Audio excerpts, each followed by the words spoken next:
Sont-ce là des choses que je pouvais raconter au tribunal, que je pouvais vous dire dans le silence de votre cabinet, en présence de votre greffier Roux et de maître Gabriel, pour qui la vie est si simple? Je ne sais pas si je l'ai aimé dès cette nuit-là, mais ce dont je suis sûr, c'est que, quand nous avons pris, un peu avant 7 heures du matin, un train poisseux d'humidité froide, je ne pouvais déjà plus envisager la perspective d'une vie sans elle. C'est que cette femme qui était en face de moi, pâle et chiffonnée dans la méchante lumière du compartiment, près de la vitre où coulaient des gouttes plus claires que la nuit, c'est que cet inconnu, au chapeau rendu ridicule par la pluie de la veille, m'était plus proche qu'aucun être humain ne l'avait jamais été. Il est difficile d'être plus vide que nous n'étions l'un et l'autre, et nous devions faire sur les gens l'effet de 2 fantômes. Quand le veilleur de nuit, par exemple, le même qui nous avait accueillis, est venu pour nous réveiller, il a trouvé de la lumière sous la porte, car notre lampe de chevet ne s'était plus éteinte depuis le moment où je l'avais allumée à tâtons. Martine était dans son bain. J'ai ouvert, en pantalon, le torse nu, les cheveux hirsutes, pour demander « Il n'y a pas moyen d'avoir 2 tasses de café ?» Lui aussi, au fait, avait l'air d'un fantôme. « Malheureusement pas avant 7 heures du matin, monsieur. »« Vous ne pouvez pas nous en préparer ?»« Je n'ai pas les clés. Je vous demande bien pardon. » Est-ce qu'il n'a pas eu un peu peur de moi? Dehors, nous n'avons pas trouvé de taxi. Martine se cramponnait à mon bras, et j'étais probablement aussi flou qu'elle dans le crachin glacé. C'est encore une chance que nos pérégrinations nocturnes nous aient ramenés non loin de la gare. Le buffet sera peut-être ouvert? Il l'était. On servait aux matineux, dans de grands bols blêmes, du café noir ou du café au lait. Rien que la vue de ces bols me donna le haut-le-cœur. Martine s'est obstinée à boire et, l'instant d'après, sur le quai, sans avoir le temps de courir aux toilettes, elle était obligée de recracher son café. Nous ne parlions pas. Nous attendions avec appréhension l'effet des cahots du train sur nos tempes douloureuses, sur toute notre chair malade. Comme beaucoup de trains du matin, sur les petites lignes, celui-ci exécuta je ne sais combien de manœuvres avant de partir, nous martelant chaque fois le crâne de coups violents. Elle a souri, pourtant, en me regardant, alors que nous franchissions le pont de la Loire. Mes petits paquets étaient éparpillés sur la banquette autour de moi. Et il n'y avait que nous 2 dans le compartiment. Je tenais à la bouche, avec une mine sans doute dégoûtée, une pipe que j'avais été obligé de laisser s'éteindre. Elle a murmuré « Je me demande ce qu'Armande va dire. » Cela m'a à peine choqué. Un tout petit peu, pourtant. Mais n'était-ce pas moi qui avais commencé? « Et toi, il y a quelqu'un qui t'attend ?» Monsieur Boquet m'a promis de me trouver un appartement meublé où je puisse faire ma cuisine. Tu as couché avec lui? C'est effarant, mon juge. Il n'y avait pas tout à fait 12 heures que je la connaissais. La même horloge rougeâtre qui nous avait vus nous rencontrer était encore là, derrière nous, dominant un faisceau de rails, et sa petite aiguille n'avait pas fait le tour complet du cadran. Cette femme, à la mine fripée, je savais, de par sa cicatrice, non seulement qu'elle avait eu des amants, mais qu'elle avait été salement touchée. N'empêche que soudain, alors que je posais cette question-là, j'ai souffert d'une contraction épouvantable dans la poitrine. Je suis resté comme en suspens.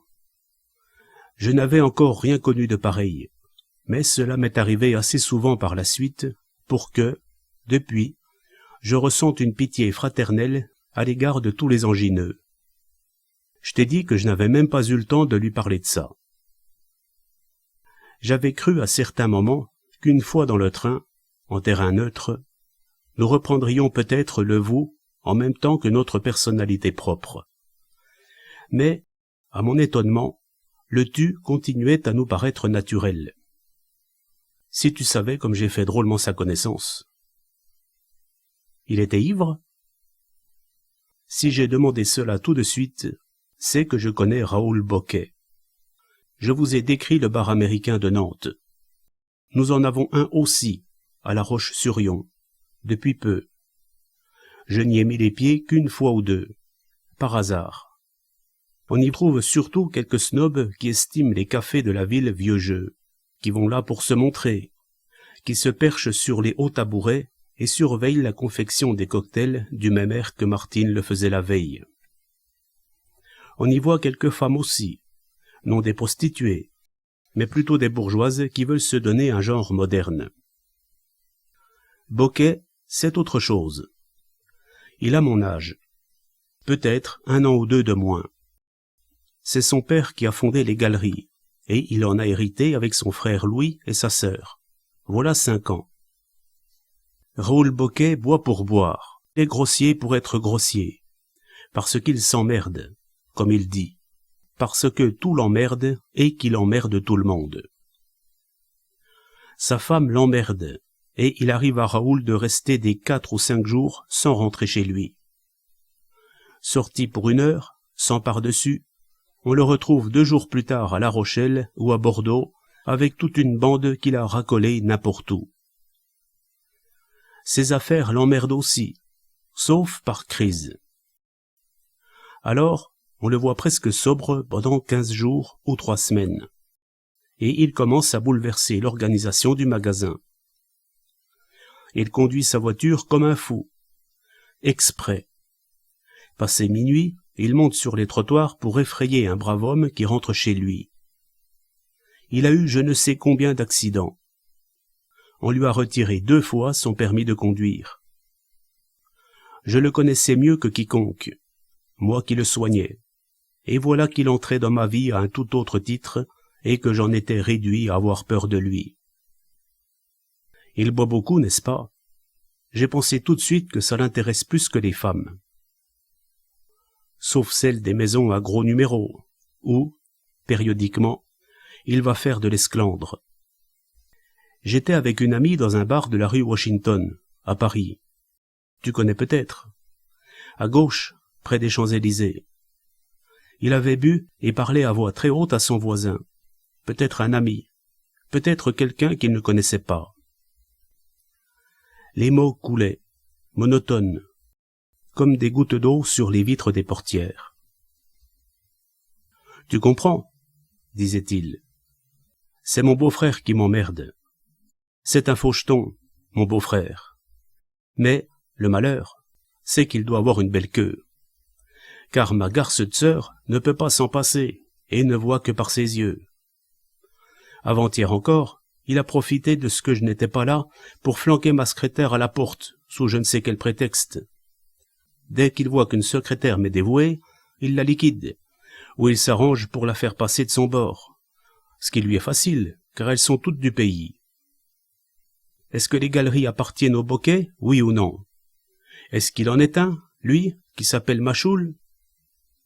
Parfaitement, barman. Machoul. Sauf votre respect. Mon beau-père s'appelle Machoul, et son plus cher désir, le vœu de tous ses instants, c'est de me foutre à la porte à mon tour. Tiens, mon vieux, ma prochaine secrétaire, c'est à Paris que je la prendrai. Une fille qui ne connaisse pas Oscar Machoul, et qui ne se laisse pas impressionner par lui. Le ciel devenait moins sombre. Des fermes sortaient vaguement de l'ombre, avec de la lumière dans les étables, dans la grisaille des campagnes plates. Martine racontait toujours, sans se presser. J'étais à bout, tu sais. Je buvais des cocktails avec mon amie, parce qu'elle me les offrait, mais il y avait 8 jours que je vivais de croissants et de café crème. Tout à coup, je me suis avancé vers lui, et j'ai dit « Si vous voulez une secrétaire qui ne connaisse pas Machoul, prenez-moi. » J'ai compris bien des choses. Allez, mon juge. Et d'abord, comme je connaissais mon Bocquet, j'ai imaginé la scène. Il a dû lui parler le plus crûment possible, par principe. « T'es à la côte ?» Et sans doute lui a-t-il demandé, avec un faux air innocent, si elle avait travaillé jusqu'alors dans un bureau ou en maison. « Amène-toi toujours à la roche, on essaiera. » Il l'a fait boire, c'est certain. Une des raisons qui m'empêche de pénétrer dans le bar où il tient ses assises, c'est qu'il devient furieux si on a le malheur de refuser de boire avec lui. Elle est venue quand même à la roche, mon juge. Elle a entrepris le voyage, avec ses 2 valises, vers une petite ville qui lui était inconnue. Pourquoi es-tu passé par Nantes, et t'y es-tu arrêté? Parce que j'ai à Nantes une amie qui travaille au consulat de Belgique. Il me restait juste assez d'argent pour payer mon billet de chemin de fer, et je ne voulais pas en demander à mon patron dès mon arrivée à La Roche. Notre train s'arrêtait dans toutes les petites gares. À chaque coup de frein, nous sursautions ensemble et nous attendions avec une égale angoisse les chaos de la mise en marche. Les vitres pâlissaient. Des hommes criaient les noms des localités, couraient, ouvraient et refermaient les portières, entassaient les sacs postaux et les colis de messagerie sur les chariots. Drôle d'atmosphère, mon juge, pour lui dire d'un ton honteux, après je ne sais combien de kilomètres d'hésitation, « Tu ne coucheras pas avec lui ?» Mais non, même s'il te le demande, même s'il l'exige. Mais non, ni avec lui, ni avec personne. Promis, me répondait-elle en souriant. À nouveau cette angoisse qu'ont si souvent essayé de me décrire mes malades atteints d'angine de poitrine. On croit mourir. On sent la mort tout près. On est comme suspendu à un fil de la vie. Et pourtant, je n'ai pas d'angine de poitrine. Ni avec lui, ni avec personne? Nous n'avons pas parlé d'amour. Nous n'en parlions pas encore. Nous étions 2 chiens mouillés et harassés dans la grisaille d'un compartiment de seconde classe, à 7h30 du matin, en décembre, alors que le jour, faute de soleil possible, tardait à se lever. Pourtant, je l'ai crue, et elle m'a cru. Nous ne nous tenions pas l'un près de l'autre, mais face à face, car nous avions besoin de faire attention à nos moindres mouvements pour éviter le mal au cœur, et, à chaque heure, nous entendions des coups de cloche sous notre crâne. Nous nous regardions comme si nous nous connaissions depuis toujours. Sans coquetterie, Dieu merci. Ce n'est qu'un peu avant d'arriver à La Roche, et en voyant que je rassemblais mes paquets, qu'elle s'est mis de la poudre et du rouge à lèvres, puis qu'elle a essayé d'allumer une cigarette. Ce n'était pas à mon intention, mon juge. Pour moi, elle savait qu'elle n'avait plus besoin de tout cela. Pour les autres, je me le demande. Par habitude, plus probablement. Ou plutôt, pour ne plus se sentir aussi nus, car nous nous sentions tous les 2 presque aussi nus que dans la chambre d'hôtel. Écoute, il est trop tôt pour téléphoner à Boquet, et les galeries n'ouvrent qu'à 9h. Je vais te déposer à l'hôtel de l'Europe. Il est préférable que tu dormes quelques heures. Elle avait visiblement envie de poser une question qu'elle hésitait à poser depuis un moment. Et moi, je ne sais pourquoi, je voulais l'éviter. J'en avais peur.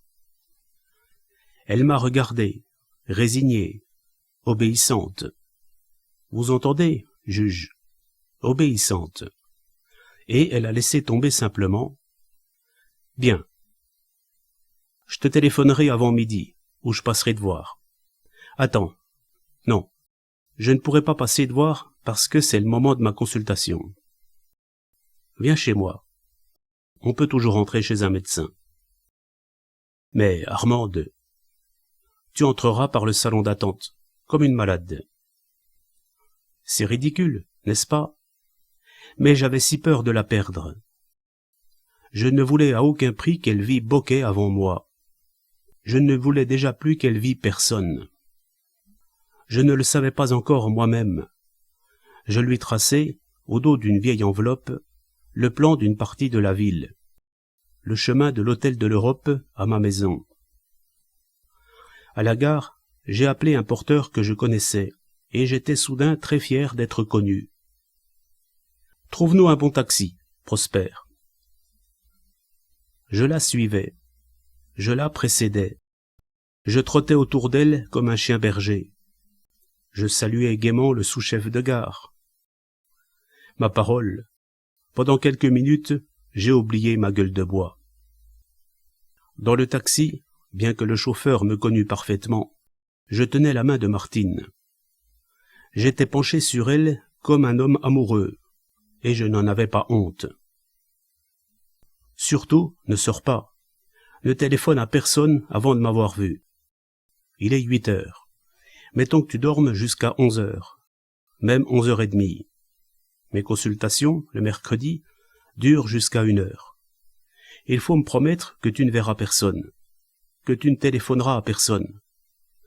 Promets, Martine. Je me demande si elle avait conscience de ce qui lui arrivait d'inouï.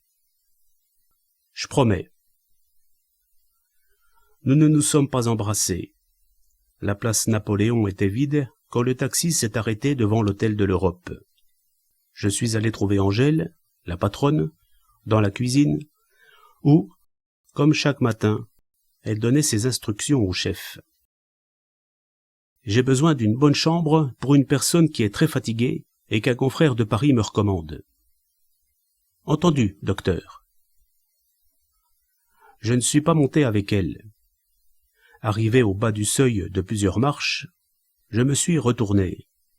À travers la porte vitrée, au cuivre que l'humidité ternissait, je l'ai vue, sur le tapis rouge du hall, qui parlait à Angèle et qui désignait ses 2 valises au garçon. Je la voyais et elle ne me voyait pas. Elle parlait et je n'entendais pas sa voix. 1 seconde, pas plus, j'ai imaginé sa bouche ouverte. Vous savez, comme la nuit. Et l'idée de la quitter, même pour un temps assez court, m'a été tellement intolérable. La peur m'a tellement point que j'ai failli retourner sur mes pas et l'emmener. Dans le taxi, tout seul, je retrouvais ma fatigue et mes malaises, mes élancements dans les tempes et cette sensation de chavirement dans la poitrine. « Chez vous, docteur ?»« Chez moi, oui. C'est vrai.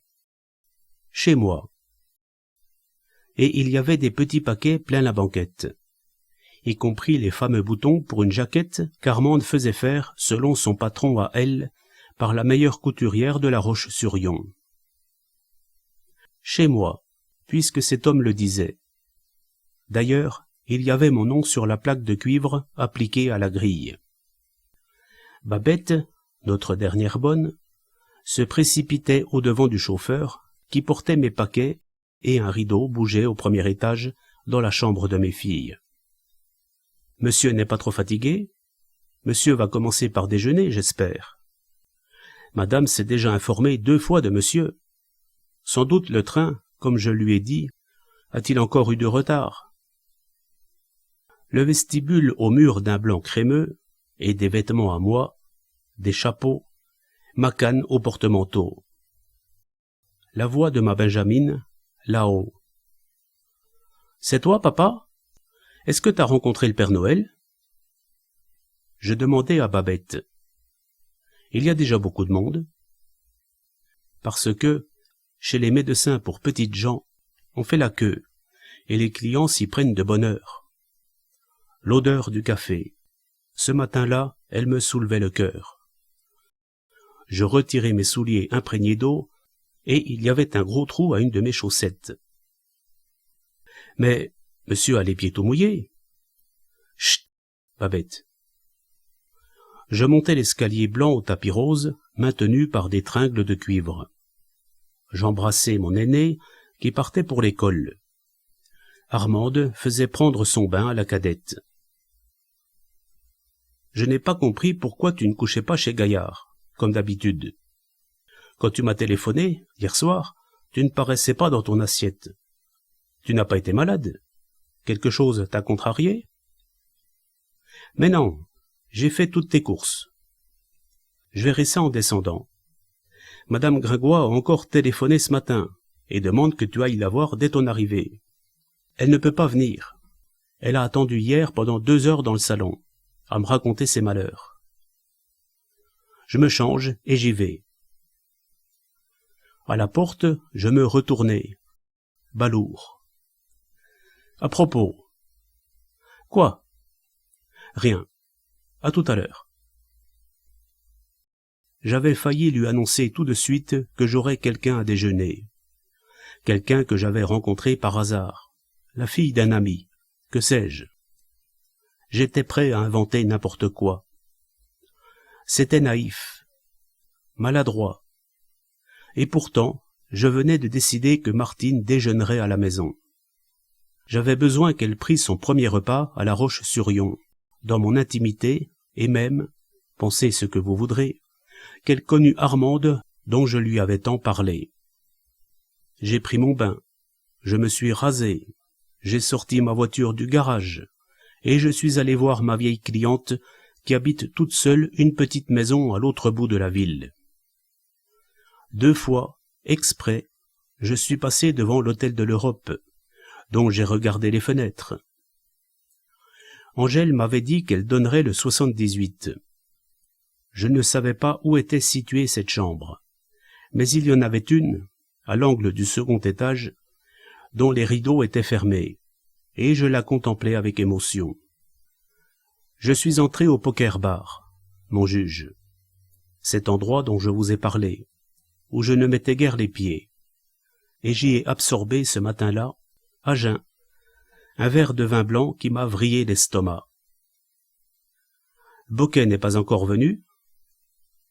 Avec la vie que lui et sa bande ont menée cette nuit, il n'y a pas de chance de le voir avant 5 ou 6 heures du soir.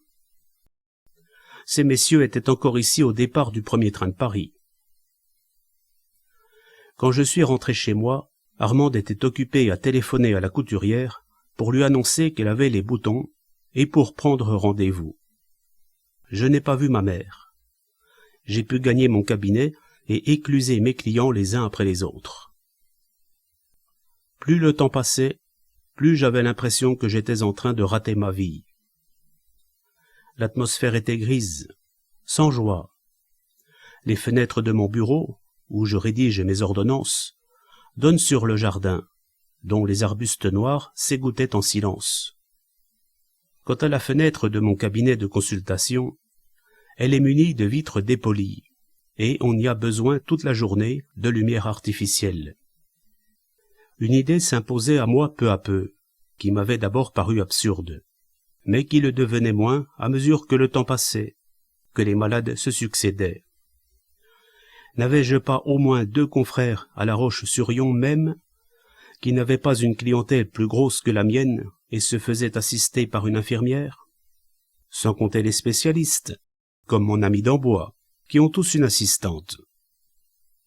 Je m'étais mis à détester Raoul Boquet, et pourtant, mon juge, je puis vous dire, car un médecin est bien placé pour connaître ces choses, que, comme homme, je n'avais rien à lui envier. Au contraire. Et, justement parce qu'il était pourri de tard, j'enrageais davantage à l'idée d'une intimité quelconque entre lui et Martine. 11 heures. Vous comprenez? 11h30. Un pauvre gosse. Je le vois encore. Avec les oreillons et une énorme compresse autour de la tête. Puis un panari à inciser. D'autres. Il en venait toujours d'autres qui remplaçaient les précédents sur les banquettes. Elle ne viendrait pas. C'était impossible qu'elle vînt. Et pourquoi, dites, pourquoi serait-elle venue? Un accidenté du travail, qu'on amenait en camionnette, parce que je suis médecin des assurances. Il me disait, Faraud, en me montrant son pouce écrasé, « Coupez, bon sang, mais coupez donc! Je parie que vous n'avez pas le cœur de couper. Est-ce qu'il faut que je le fasse moi-même? Quand je l'ai reconduit, la sueur qui me coulait sur les paupières m'empêchait presque de voir devant moi, et j'ai failli introduire le premier malade sans savoir qu'elle était là, dans le même tailleur sombre que la veille, avec le même chapeau, tout au bout d'un des deux bancs. Bon Dieu, que c'est bête de devoir employer des mots qui ont servi si longtemps à exprimer des banalités. Ma gorge s'est serrée, vraiment serrée, là, aussi serrée qu'une artère dans un catgut. Est-ce que je peux vous dire autre chose? Est-ce que je peux vous dire ça autrement? Ma gorge s'est serrée, et j'ai traversé la pièce au lieu de rester à tenir d'une main la porte de mon cabinet comme je le fais d'habitude. Elle m'a dit plus tard que j'étais effrayant. C'est possible. J'avais eu trop peur. Et je vous fiche mon billet que je ne m'inquiétais pas, à ce moment-là, de ce que penseraient les 5 ou 6 malades qui attendaient leur tour depuis peut-être des heures. Je me suis planté devant elle. C'est toujours par elle que je le sais. Moi, je ne me contrôlais plus. Je lui ai dit, les dents serrées, presque comme une menace, « Entre !» Est-ce que je pouvais vraiment avoir l'air terrible? J'avais trop peur pour ça. J'avais eu trop peur. Je n'étais pas encore rassuré. Il fallait lui faire franchir la porte, la refermer. Alors, il paraît que j'ai poussé un soupir aussi rauque qu'un gémissement, et que j'ai articulé en laissant tomber mes bras devenus mous. « Tu es venu. » Ce qu'on m'a reproché le plus, au procès, c'est d'avoir introduit une femme, d'avoir introduit ma maîtresse au domicile conjugal.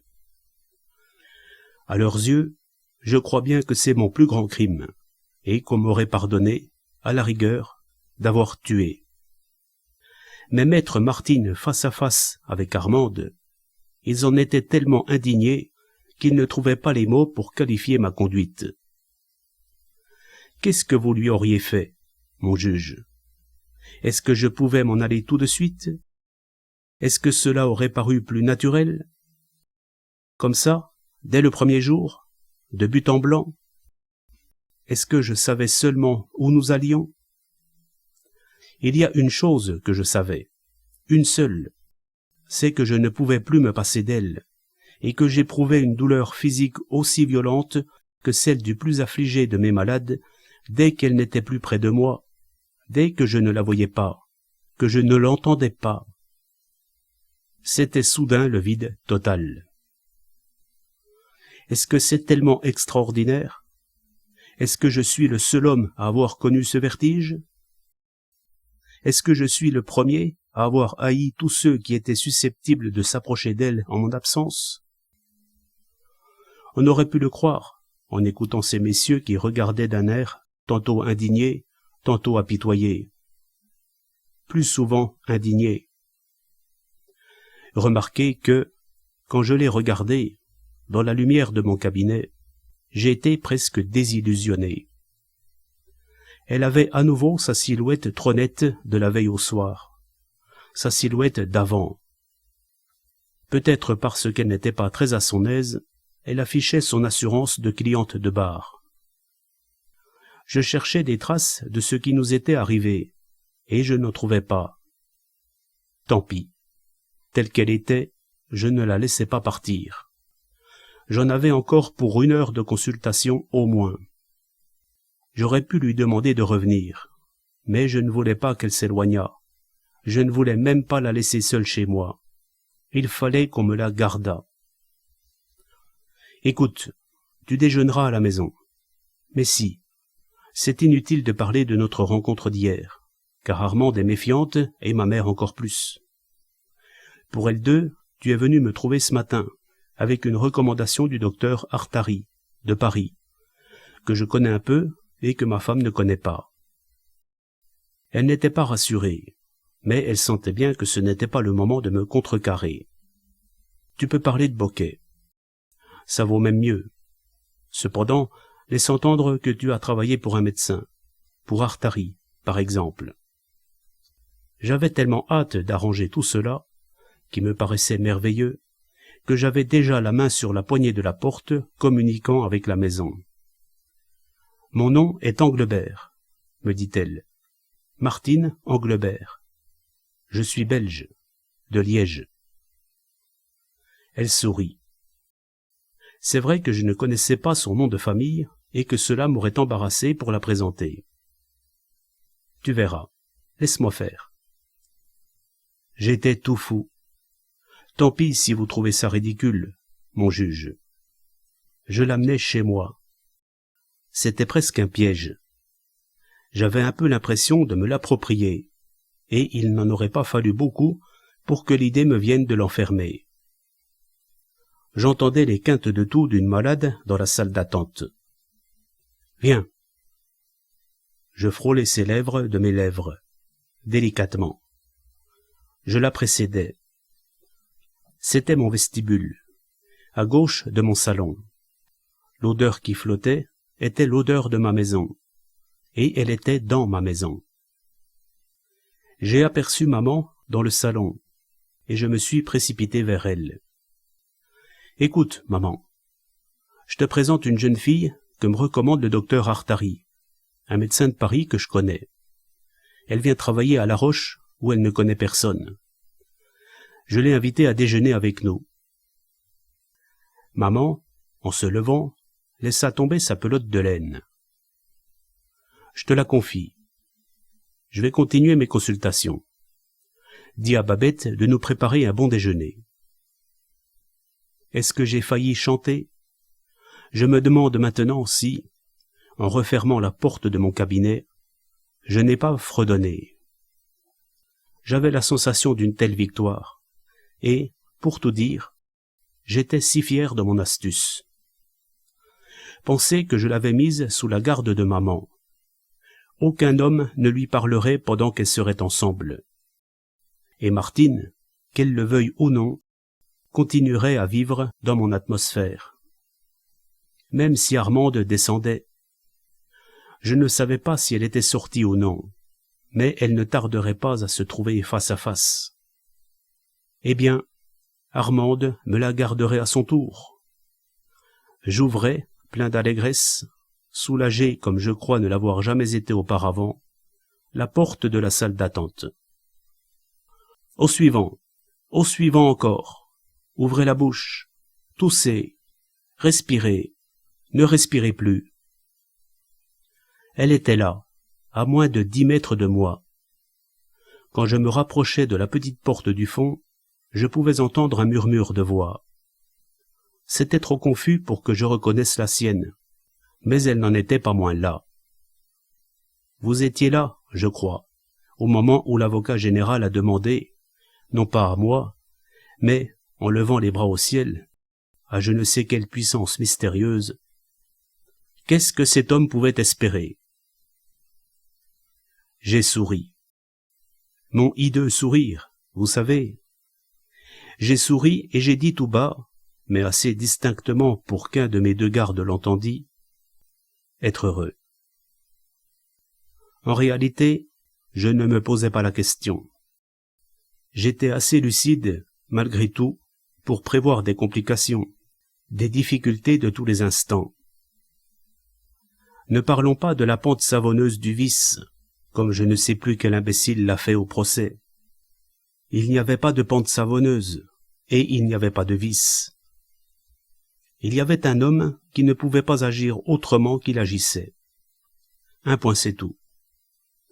Qui ne le pouvait pas, parce que ce qui était soudain en jeu, après 40 ans, c'était son bonheur à lui, dont personne ne s'était jamais soucié, ni lui-même. Un bonheur qu'il n'avait pas cherché, qui lui avait été donné gratuitement, et qu'il ne lui était pas permis de perdre. Excusez-moi si je vous choque, mon juge. J'ai bien le droit de parler, moi aussi, après tout, et j'ai l'avantage sur les autres de savoir ce dont je parle. J'ai payé le prix. Eux n'ont rien payé, et par conséquent je ne leur reconnais pas le droit de s'occuper de ce qu'ils ignorent. Tant pis si, comme les autres, vous prononcez le mot cynisme. Au point où j'en suis, cela n'a plus d'importance. Cynisme, soit, si vous voulez. Dès ce matin-là, en effet, peut-être dès je ne sais plus quel instant de la nuit, j'acceptais d'avance tout ce qui pourrait advenir. Tout, mon juge. Vous m'entendez? Tout, sauf de la perdre. Tout, sauf de la voir s'éloigner, de vivre sans sa présence, de ressentir encore dans la poitrine cette horrible douleur. Je n'avais pas de plan préconçu. Il est faux de prétendre que ce matin-là, en la présentant à ma mère, j'étais décidé à introduire ma concubine. Mon Dieu, comme certains mots jugent les gens qui les prononcent. Sous le toit conjugal. Il fallait que je la gare tout de suite. Pour le reste, on aviserait plus tard. Ce qui comptait, c'était d'éviter tout contact avec Boquet, tout contact avec quelque homme que ce fût. J'ai continué mes consultations, l'âme en paix. Quand je suis entré dans le salon, les 3 femmes y étaient assises comme des dames qui se font visite, et Martine avait ma plus jeune fille sur les genoux. « J'ai eu le plaisir de faire la connaissance de votre femme », m'a-t-elle dit sans ironie, sans intention d'aucune sorte, parce qu'il fallait qu'elle dît quelque chose. Il y avait 3 petits verres de Porto sur le guéridon, avec, au milieu, notre beau carafon en cristal taillé.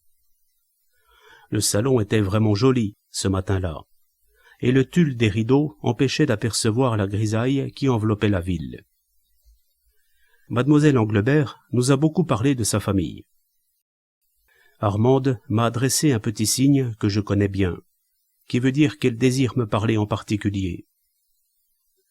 Il faut que je descende à la cave choisir une bonne bouteille, prononçai-je. Et sans comédie, je vous jure, gaiement, parce que j'étais gai, tout à coup. Dites-moi, mademoiselle, préférez-vous les vins blancs aux vins rouges, les vins secs aux vins doux? Sec, si madame à l'avoine est comme moi. Je suis sorti de la pièce. Armande m'a suivi. Tu crois que nous pouvons la laisser à l'hôtel en attendant qu'elle trouve un appartement? Elle est descendue à l'Europe ce matin. Si Artari te la recommande, qu'est-ce qu'il dit dans sa lettre? Je n'avais pas pensé que j'aurais dû avoir une lettre. Il me demande de lui faciliter les premiers temps de son séjour. Il n'aime pas beaucoup la place qu'on lui offre chez Boquet. Mais nous verrons ça plus tard. Si je savais que ce n'est que pour 2 ou 3 jours, je lui donnerais la chambre verte. Voilà, mon juge. La chambre verte. À côté de celle de maman, séparée de la mienne par la chambre de nos filles. Fais comme tu voudras. Pauvre Martine, qui devait nous entendre chuchoter dans le corridor et qui ne savait pas, qui ne pouvait pas se douter de la tournure que prenaient les choses.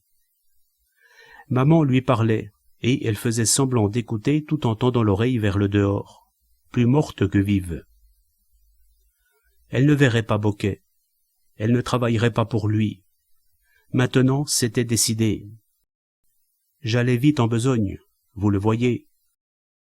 Mais ce n'était pas moi. C'était le destin, mon juge. C'était une force qui nous dépassait.